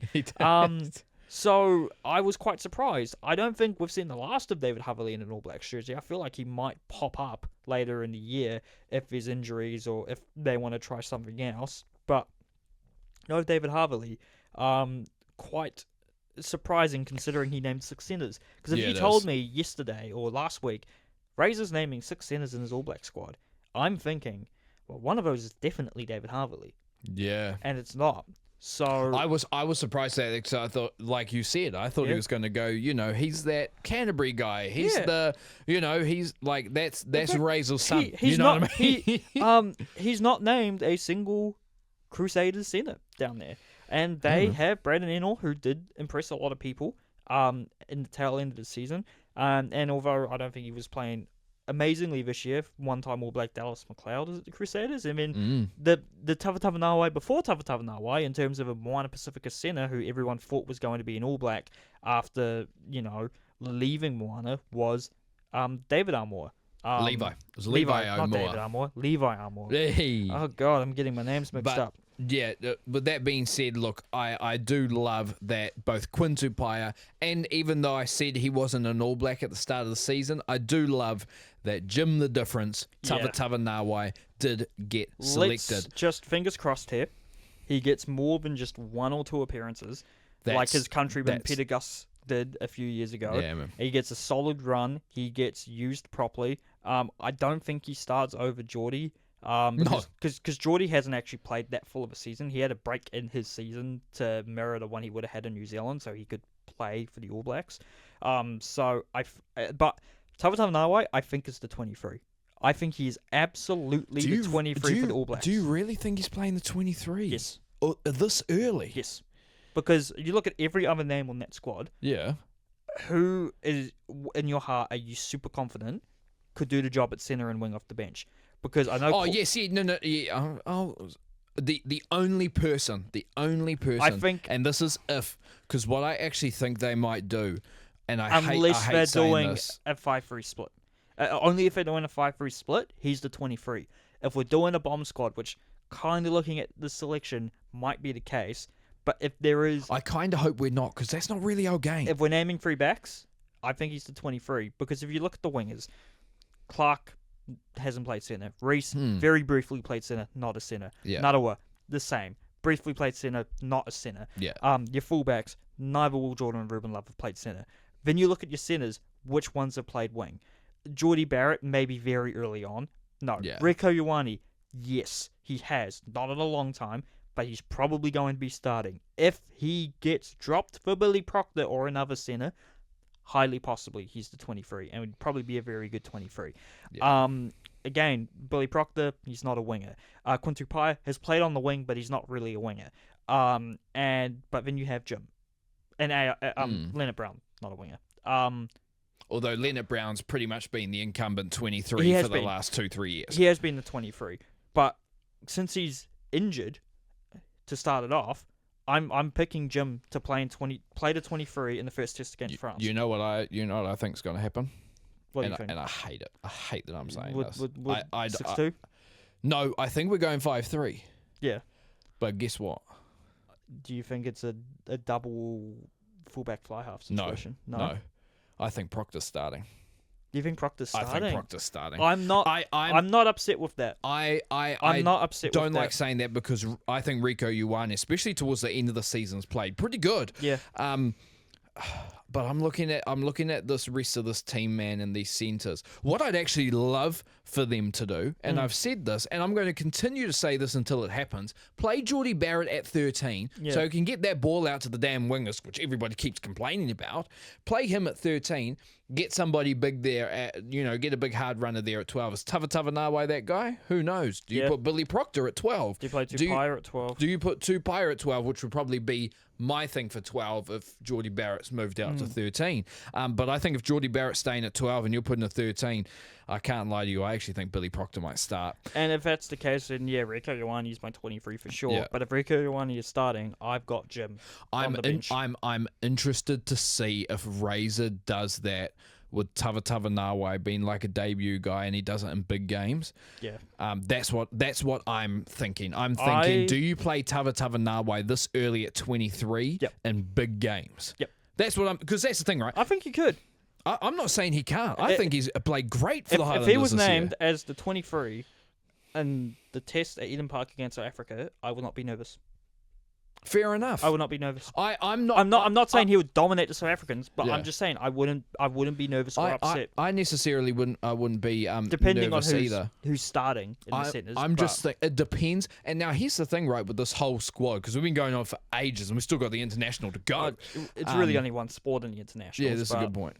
But I'm looking at this team now, especially with. I think the loose forwards, with that many loose forwards, I think you're setting up for Savia at 7, Satidi at 8, and probably Samapini Finau at 6. Not so much the number of loosies, but the split of the loosies. Yes, the fact we've gone for one special, not counting Leo Willie, a specialist 6, a specialist 8, a 7 who can play 6 and 8, and an 8 who can play 6, and then Savia a 7 who can play 8. And I think I might be missing someone, but hey.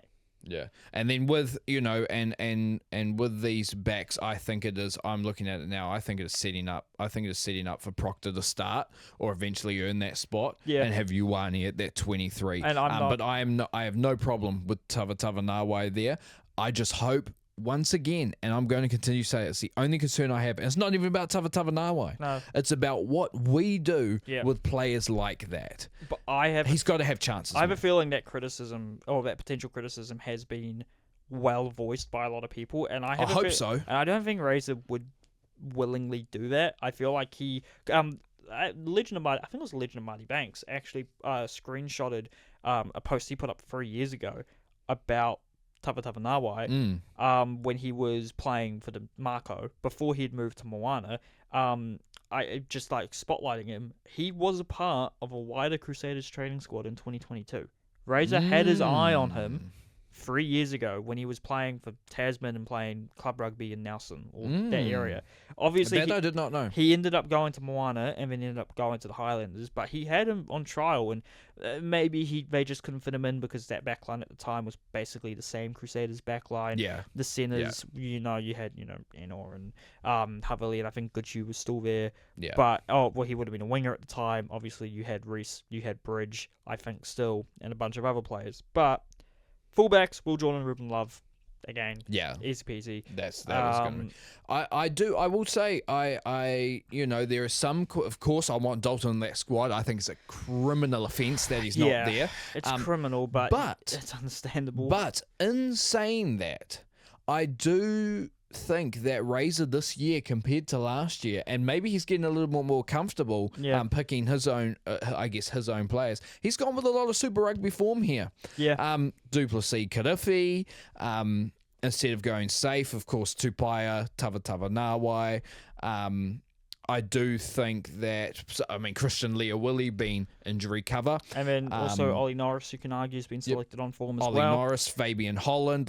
This is not as safe as I thought he would go he did last year. I think he did say in an interview that he regretted not being more bolder in his selections last year. So I feel like this is probably him saying, well, I'm not going to be as safe. And I feel like when you're 2 years out from a World Cup, you kind of have to be a bit bold now, because if you're not bold and don't pick the right player or don't pick the right players to have in the squad now, it could affect what happens in Australia in 2 years. With that being said, if he's bold enough, Razor, I'm looking at you, Cuzzy. Play Geordie Barrett at 13. Trust in the brothers.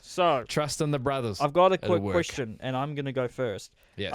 I've written down here, I'm not going to play the first question we've got here, because I don't feel like we kind of already answered that. So, who gets added to the All Black squad for Rugby Championship if we name a 36-man squad? So just an extra player. Yeah. Or if it's a 40-man squad, I'm actually just going to do this. If we name a 40-man Rugby Championship squad, which 5 players are you naming in the team? considering that we're keeping the same 33 plus 2 injury covers. For me, we've only named 5 Lucies, so I'm bringing in 2 more straight away. Yep. But this is tough because off the bat, I'm going to say Blackadder and Dalton. But at the same time, where's Lackey coming into that? Do I name 8 Lucies? Genuinely, I could. But we only really named 3 wingers.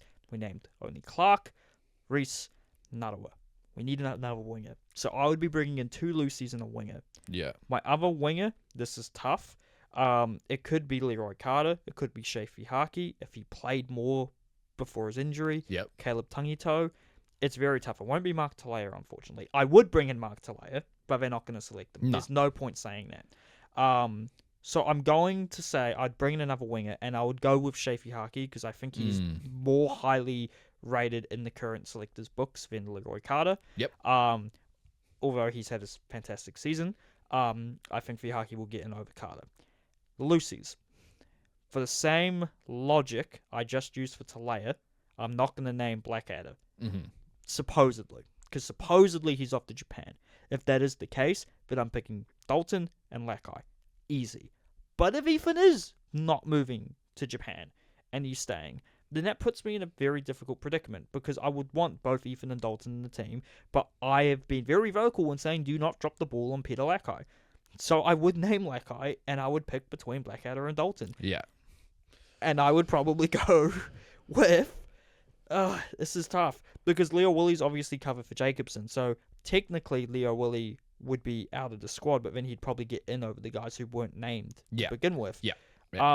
So, like I said, Dalton and Lackey if Blackadder's off to Japan, but if Blackadder's not off to Japan, it might still be Dalton and Lackey because Blackadder is... Well, I know this is tough. It might be Blackadder and Lackey. So how many extra players can you name? It's a 40-man squad, 5 more. So that you've got 3.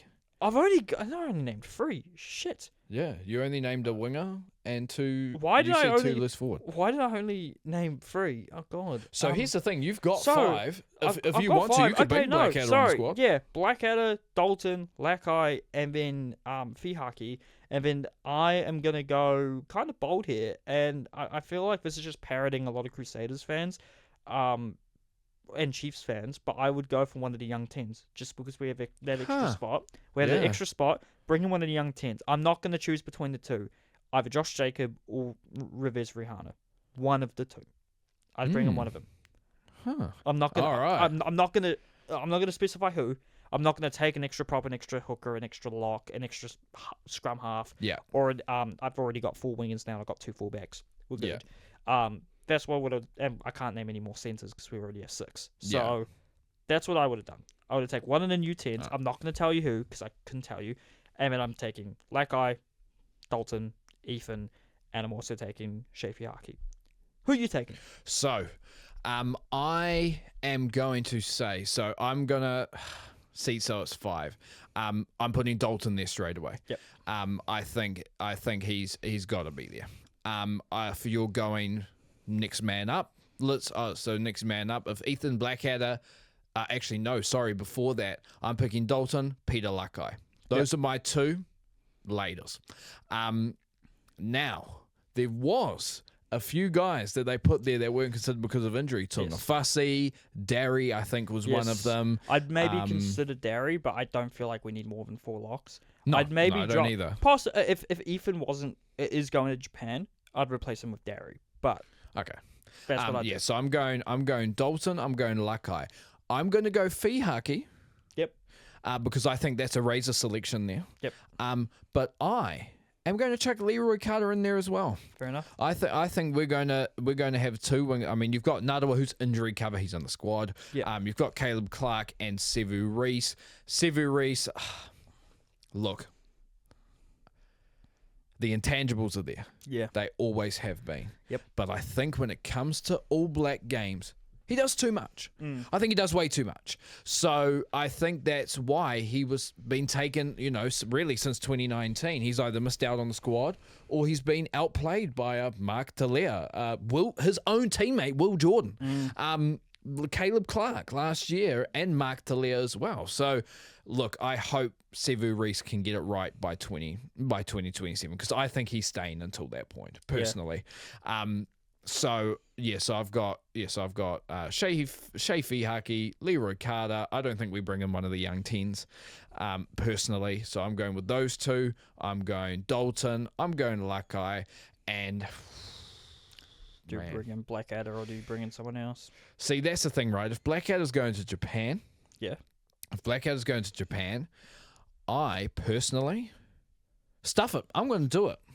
I've got a special mention last week that I'm going to bring in. Oh, yeah. And guess what? He's actually another prop. Oh, I thought you were going to say Brett Cameron. No. I'd love Brett Cameron. Are you going with the propping partner of the new cap? I am. Yeah. I'm bringing in George Dyer. Go for it. I think the Chief scrum has been way too good for him not to even get a look in. Yeah. And I think he almost had Tossie this year as well. That's a good So point. I know that's, 7 props. I get it. But I think George Dyer could be a shout there. Yeah. And I really like the way that both Ollie Norris and George Dyer play. And I do think if there was an injury in the tight heads, I think Dyer would have been the one. I think it's just happened to be the injury in the loose head propping department. That's why Norris is in. But I'm going Dyer there, man. So that would be my 5. And Dyer's probably a real throwout. But I understand the logic. But you've got Dyer, for me, Carter, who was probably, in terms of form, I would say, the best winger in Super Rugby. You've got Shea Fihaki, who was All Blacks cover last year, is potential and is a razor guy. You've got Dalton Papali'i, criminally out of the squad already, but I hope he comes in, if that's the case, and carves everybody. And then I hope he does an NPC too. Yep. And then you've also got Peter Lakai, which, like you said, would be a waste if he is not selected. And because of injury, he's not getting selected. I think he's going to be good, man. So that would be my 5. Yeah, and that's fair enough. And so this All Black squad, well, not the extra names we just named, but the actual team named, will face off against France in a three-test series in New Zealand. First game is in Dunedin on Saturday, the 5th of July. So that 2 weeks. It's next week. Sorry, yes, it is next week. Next week, Saturday. Normal 7 o'clock Saturday kickoff. Yeah. Interesting to see who they do name for that game. So we'll probably find out the team sheet on next week Wednesday, which is very cool. And supposedly we are getting a moldy All Black squad selection at some point as they travel to Tokyo to play Japan 15 this coming Saturday. And then they take on Scotland on the 5th of July as well, but in Whangarei at 3:35 p.m. That'll be a very cool game to watch, although all the Scotland's best players are with the British and Irish Lions. True. Which we, I think, talked about just before. We did. Their first game in Australia is against the Force on a day. It's not here. We haven't talked about it yet because we haven't got to the international sports. No, we haven't. And I feel like we're just honestly, I think the rest of this podcast we're going to talk briefly about we're going to talk about what we've got up next, and then we'll briefly touch the other things I've written down here. And I think we'll call it a day. But the NBA Finals wrapped up today. Refresher, 5 games have been played since our last episode, and in Game 6, the Pacers only went and leveled the series 108-91. Yep. It was a dominant win for them at home. Game 7, got off to a decent start for the Thunder, but not for the Thunder, for the Pacers. Unfortunately, an Achilles injury for Tyrese Haliburton ruled him out after just 7 minutes of play. Tough. At first, the Pacers were able to keep up with the Thunder. They were ahead for various parts of the second quarter, but that third quarter was just too much. The Thunder switched on. Shai, obviously, doing the reason why he was MVP for a reason. Shai's tough, man. Doing his things, and unfortunately, the Pacers just weren't able to hold on. The Thunder come for 103-91. The Thunder win their first ever NBA championship. Yep. They've got a very young team, a lot of draft picks. I actually don't think the Supersonics ever won an NBA title either. I think they did in the 70s. I'm going to double check this, but carry on. I don't really have much to say. It's not like I can't talk about. I can definitely talk about basketball. About this game, but Shea won Finals MVP. It was a very tight series for the most part, apart from some dominant performances. This game, I feel like, would have been a lot closer if Tyrese wasn't injured. The fact the Pacers kept up for as long as they did without him was very impressive. Shout out to all of their other guards stepping up in that game. Mafarin, I don't know how you say his name. Benedict. Benedict Mathurin. Mafarin. Okay. Mafarin, McConnell, and the other guard, who I told you was playing well when I messaged you earlier. Andrew Nebhard. Nebhard also played well. Pascal Siakam also played well too, as he has been this whole series. Your guy. My guy, Pascal. I was going to say come home, but you're doing fine in Indiana. I don't want to ruin your career. But honestly... First of all, you were correct. It was in the 70s? That was in the 70s. It looks like the 1979, so for the 78-79 season. And Dennis Johnson, who ended up playing on the Celtics, was the Finals MVP. Wow. I did not know that. You know more basketball than me. It was just a wild guess. I mean, look, the Thunder were the best team all season. Oh, they have been. Shea's been amazing. I think Shea deserved MVP, no doubt. Well, not no doubt, but actually, no doubt. I actually think he deserved the MVP. You're the best player on the best team. You should probably be getting the MVP, which he did. They did win this game 7. Yeah, I think if Tyrese Halliburton was playing, it's probably closer. I still think the Thunder win it. And I actually think that Chet Holmgren, who Thunder fans had been pissed was not doing more in the paint, ended up getting a Game 7 record, 5 or 6 blocks this game. Yeah. He stepped up. Jalen Williams has been awesome. Which one? The one that's starting. But yeah, this Thunder team, man, they had it this year. Yeah, and in this Game 7 they got it. I say this ever since Kevin Durant gifted the Toronto Raptors a title back in 2019.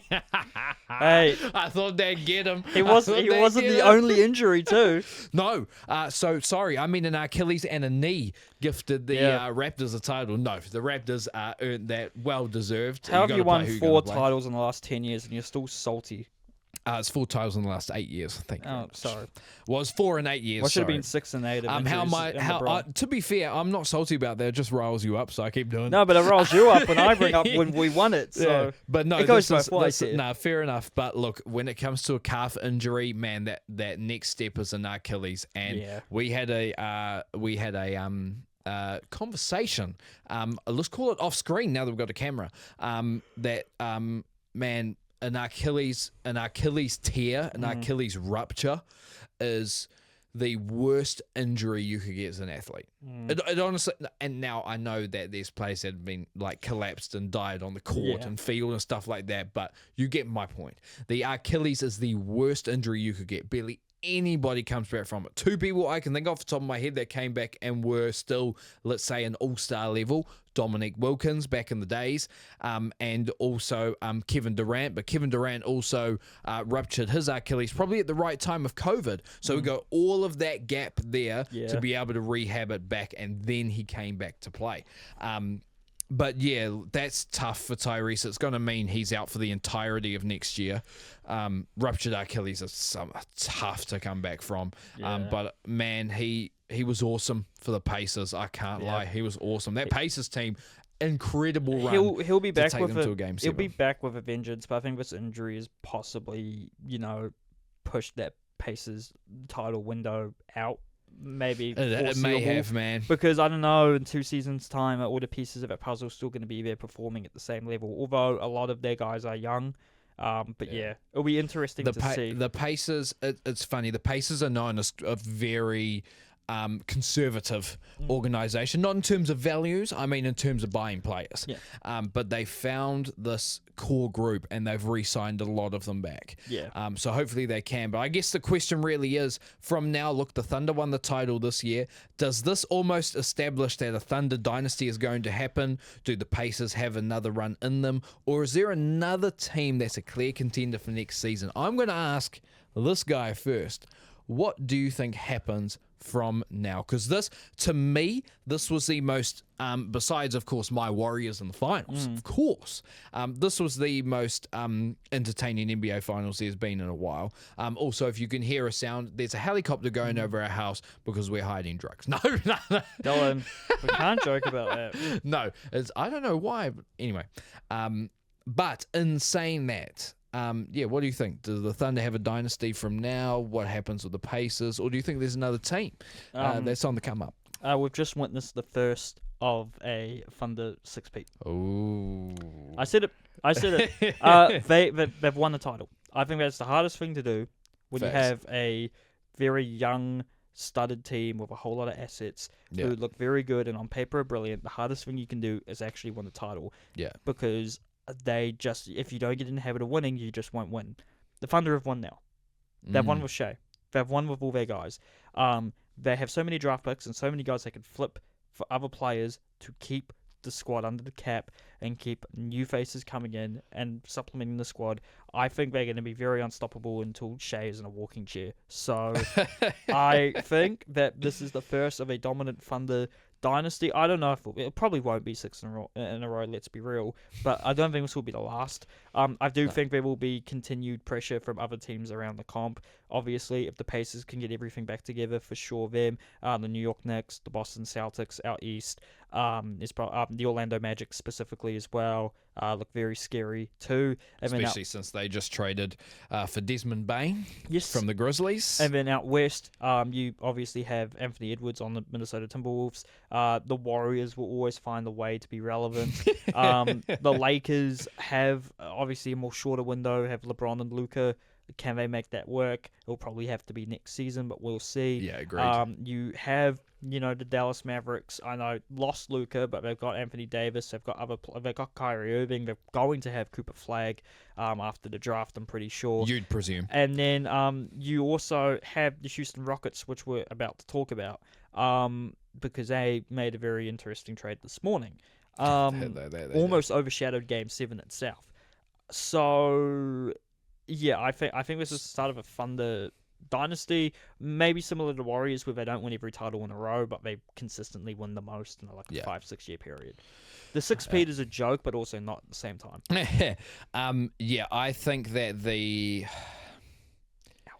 I think that people look. The Thunder are set, right? Yeah. They've got great players now. They've just won a title. They've got a mountain of picks that they can do whatever with. But it's going to be harder than people think. Yeah. And I will tell you why. First of all, what people complained about with the NBA, especially people that were like outside NBA fans, like that saw NBA stuff, what they complained about a lot was parity. Parity being we saw the same teams in the finals all the time. That was especially in the Cleveland Warriors days. But ever since 2021... It's been you've had, which was the Milwaukee Bucks beating the Phoenix Suns 4-2. Then 2022 you had the Warriors beating the Celtics. 2023 you had the Nuggets beating the 9th seeded that came up from the play-in Heat in the finals. And then last year, I can't believe I'm thinking last year, you had the Celtics beating the Mavericks, and now this year you have the Thunder beating the Pacers. So you pretty much had different teams in those finals. And I think the NBA has almost set up itself to finally be that. I also think the Thunder have cracked it, though. They've cracked it. We're going to find out. I think they may have cracked it with the amount of picks they've stashed and the amount of great guys they've picked at various parts of the draft. Yeah. With the picks they've had previously. I think they may have hacked the system almost, but we will see.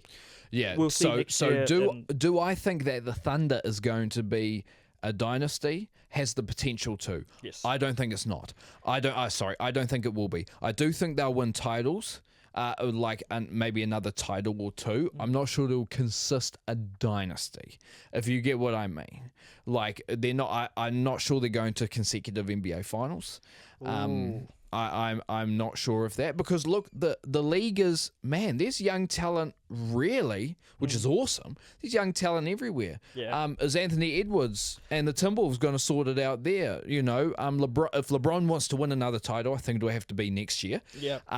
But look, they've got Luka for the future there too. They could build a team around that. Easily. They easily could. The Mavericks somehow felicing getting Doncic out of there and then getting the number 1 pick from having the odds of 11. Could be a wider conspiracy, but that's a good point. But you never know what's there. If you go to the East, the Boston Celtics. Now it sounds like the Boston Celtics are going to break up Jaylen Brown and Jason Tatum. If they don't, that's still clearly a contender there. Yeah. You've still got Kristaps Porzingis there too. Tingus Pingus. Not Tingus Pingus. And also you've got Derek White, Mr. Boldsky himself, playing very well over there. What? In Boston? Yeah, Derek White. Oh, yeah. Yeah, who do you I think thought you were talking about I assumed you were talking about the Knicks. No, talking about but the Knicks are there too. I think they actually just let Tom Thibodeau go. I know they fired him. As well. So it's going to be interesting to see who they get coached there. Maybe it is Rick Brunson, who's been assistant coach of the Knicks for quite a while. Jalen's dad. Yeah. Oh. Yeah, Jalen's dad. So who could work? But who knows there? We don't know what he'd be like as a coach. He's a former NBA player though.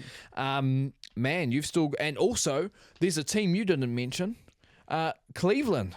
Oh, you making a Cleveland. little bit of a team Sorry, there. yeah, can't believe I forgot Donovan about Mitchell, Darius Garland there in the backcourt. Got Jared Allen. Yeah. And Evan Mobley, who I think is going to be a stud. A very good team. Get them another forward there. I mean, they have DeAndre Hunter there now. They traded for him, but you get another forward there. That's tough. And also a team both of us forgot to mention because they are going to trade for Giannis. The Toronto Raptors are going to win the next 10 NBA championships. That's like me saying Steph Curry is going to be playing at this level until he's 50, and we're going to win the next Giannis 15. is not playing for 10 years. 10 more years, I should say. He is rumored. He is rumored with Toronto. He is rumored. I can't lie to you. I don't think he's getting traded. You think he's going to stay? I think. Look at his personality, bro. Yeah, I feel like he just doesn't care where he's playing. Like I think he would be a bit like Luka, where he'd actually be quite upset if he leaves Milwaukee. But, yes. But I think Toronto's probably the best place for him because they are a very Greek city and they have a Greek part of town. I'm not doing this as a like. You certainly are. No, I also don't think. I think you've got a guy in Toronto. And Scotty Barnes. Absolutely. That is a very similar player once again to a Giannis. So, but do the Raptors try to pull off some shenanigans and trade? They are a little bit known for it Barnes of recent times. For Giannis and because they need more than just Giannis. It would be surely not. Surely not. Because I've seen people suggest I would trade Giannis to win now. I'm like, but with what? If we're trading away Barnes, with what? I love RJ Barrett and I love the other guys on the team, but with what? I think the Raptors should go young, but other stuff's been happening in the NBA though. Like you said, huge trade. First of all, I was awake when this happened. Well, just after it happened. First of all, I don't think we covered this last week, but Desmond Bane, first of all, has been traded from the Magic to the Grizzlies, and the trade from the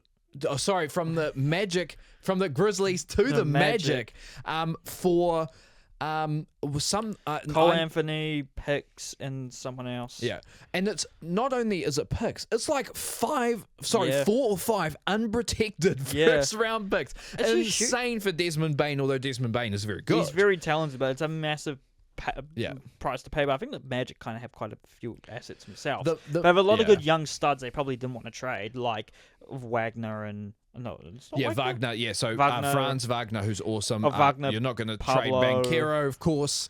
I mean, you've got guys there. I think they'll look at centre as well. Yeah. But the thing that the Magic were missing a lot, and this is down to Franz and Paolo Banchero improving this as well, was shooting. Yeah. And Desmond Bane can shoot the ball. So, yeah, I mean, you do definitely have a lot of young talent there.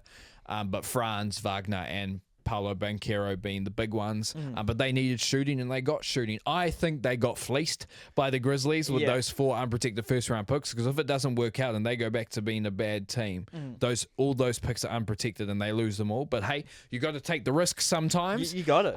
And there you go. But the big trades that I was also up for as well. Kevin Durant off again. He's completed the rainbow.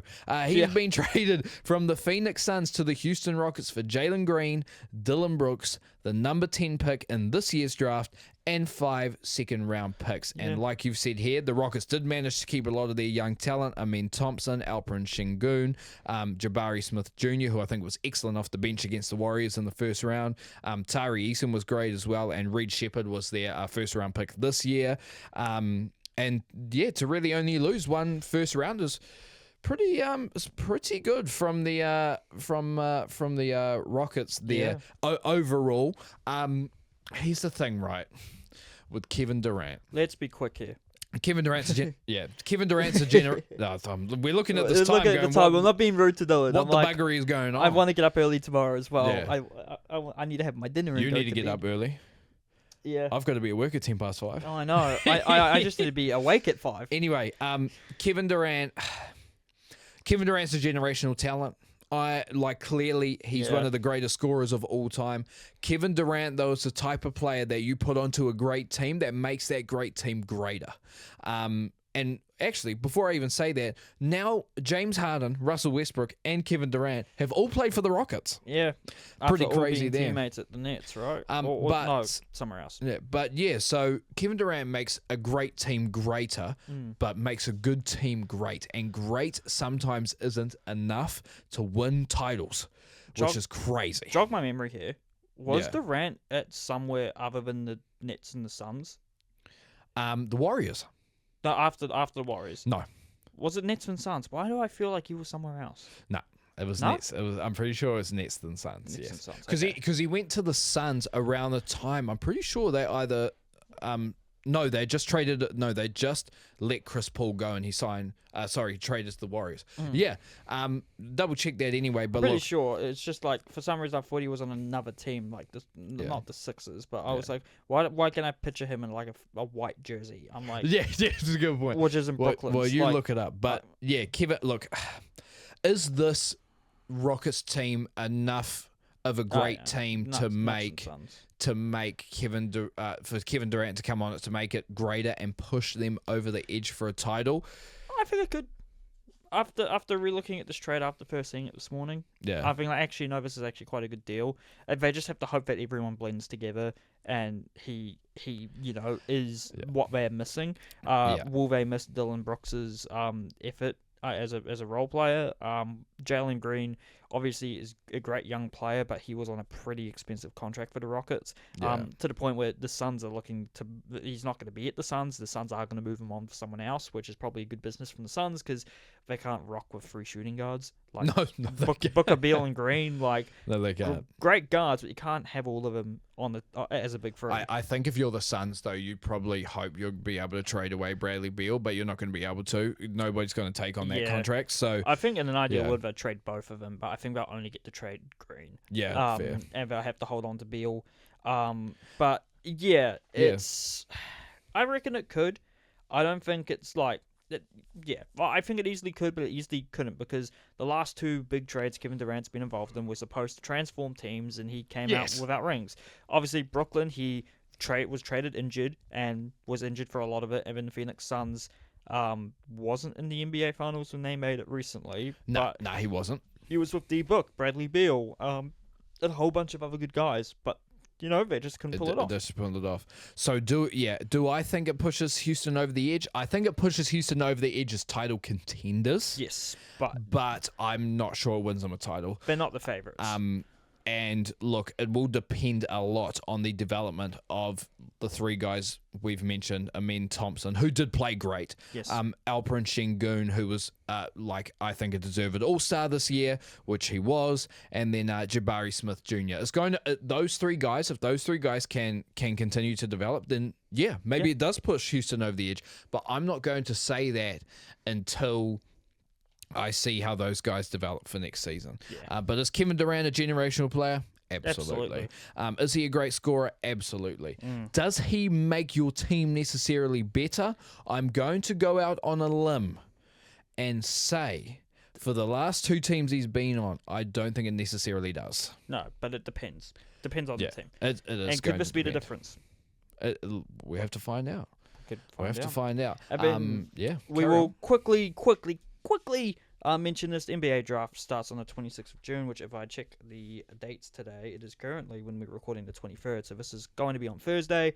Cooper Flagg will be selected number 1 by the Dallas Mavericks. We do know this. You'd presume. And Dylan Harper and Ace Bailey of Rutgers were seen as the 2 and 3 top prospects, but potentially Ace Bailey's been falling in mock drafts. A Baylor shooting guard by the name of VJ Edgecombe has been rumored to now be picked at third. Fantastic by at Philly, Baylor. as it looks like San Antonio will be picking Dylan Harper, who's a guard, at second.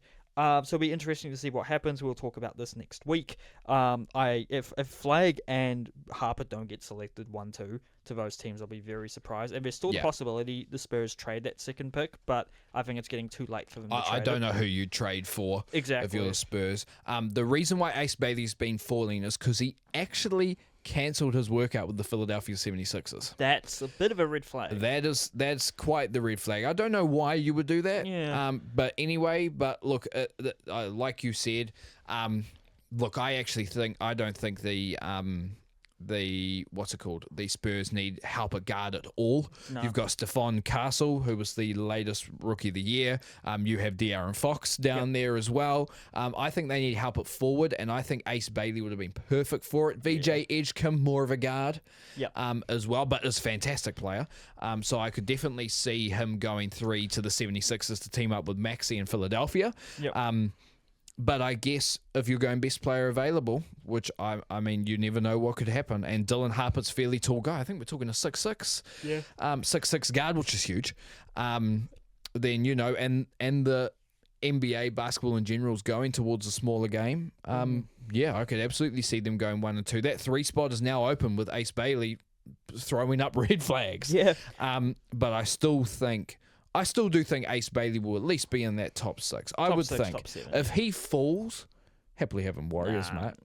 A 6'9" raw potential forward like Ace Bailey on the Warriors falling to us, even though we don't have a first round pick, we'll trade in for it. No shade of Sander moments here, okay? And then we briefly touched on this. The British and Irish Lions tour is kicking off, and they had their first game of the tour in Dublin against Argentina, and they lost 28-24. Argentina. Come on, the Argy Bargies. Argentina played scintillating rugby in this game. Scintillating. They could genuinely be contenders for the rugby championship. Oh, absolutely. They get to host the All Blacks back-to-back this year, but they don't get to host South Africa. They play them in South Africa, and then that's going to be tough. They have to host them in London. So that will be interesting. Rugby Championship kicking off August, September. Yep. And then the Lions' first game in Australia on their tour is on Saturday at 10 p.m. against the Force. It'll be an interesting watch. And then South Africa also kick off their international season this weekend at home in Cape Town against the Barbars. It's at 3:10 in the morning, so I won't be watching that live. But we'll cover those games, and we'll preview all the international series of note next week as we have a little bit more time to talk about the rugby as we're coming up on the hour 50 mark here. And then I'm only going to briefly talk about the FIFA Club World Cup and the news in football. Auckland City only lost by 6 in their second game to Benfica. Solid performance from goalie Nathan Garrow. It was only 1-0 at half-time, but had a great performance. We played Boca on Wednesday at 7 a.m. They've probably got about 25,000 fans in America for this game, so it will be tough. Other results of note, I'm not going to go over the tables, but Botafogo of Brazil beat PSG 1-0, the champions of South America beat the champions of Europe, and then Flamengo, another Brazilian team, beat Chelsea 3-1, so some big Brazilian wins. I don't think a Brazilian team has lost at this tournament yet. And then Real Madrid got their first win of the tournament after beating Mexican side Pachuca, despite having 10 men for most of the game, 3-1.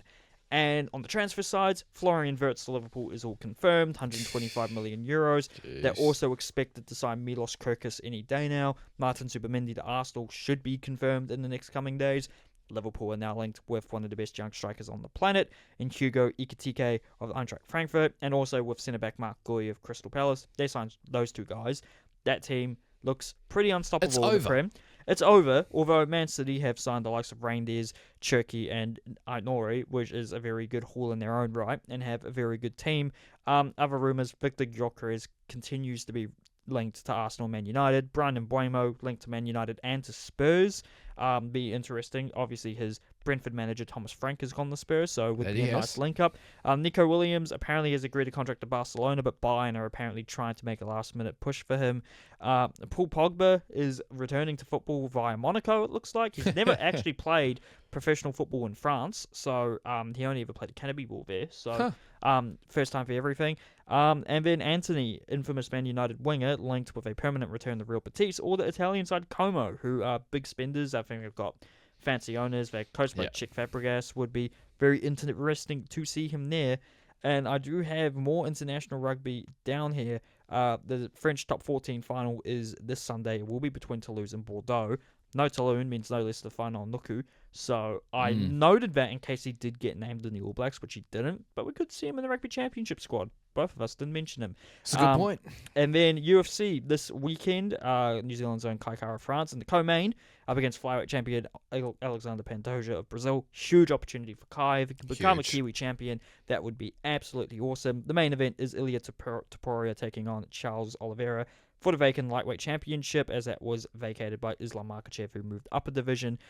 This is Ilia Topuria's first fight at lightweight after vacating the featherweight championship, which is the belt below. Charles Oliveira has been a champion before. It's going to be a great fight, hopefully. And John Jones has retired from the UFC as the current heavyweight championship, despite the fact he should have fought Tom Aspinall. I can't believe he actually got away with not fighting him. Tom can proudly say that he retired John Jones without actually fighting him. Yeah, that's a good point. So Aspinall is now undisputed heavyweight championship, but it doesn't have any future matches announced yet. But he will soon. I believe Dana White said he's actually going to compensate Tom Aspinall with money because of the amount of time he's missed not being able to fight John Jones. And you did write down here, is John Jones tricking us? No, he's been wanting to leave for years, but didn't want to come across as, I still think he's tricking us. I don't think he's coming back. Trust in my brothers. Maybe he comes back. John Jones is too big of an ego. Yeah, nah, I don't think. I think he's ego, but I think he knows his limits. So, we'll see about that. Aspinall. I still think he's tricking us. But I think after almost 2 hours of rambling and dambling, Jeez. This is us for the week. Yeah, man. Dillbags, thank you for having me over once again. Good week of sport to cover, and we've got some very good stuff to cover. Stop laughing.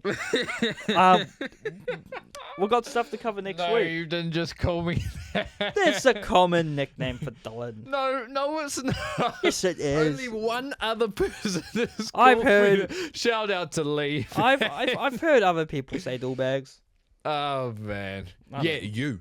Myself. Me, myself, and I. Oh man, but yeah.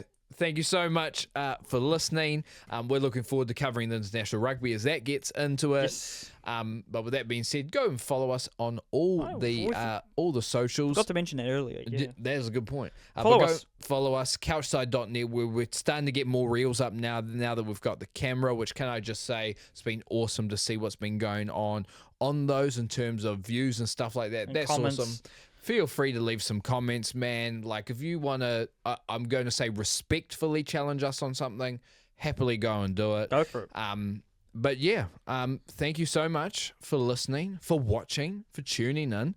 Simon, thank you very much for joining me again. Thank you very much and for having before me. the 2 hour mark hits, I am going to say, CouchSide out. CouchSide out.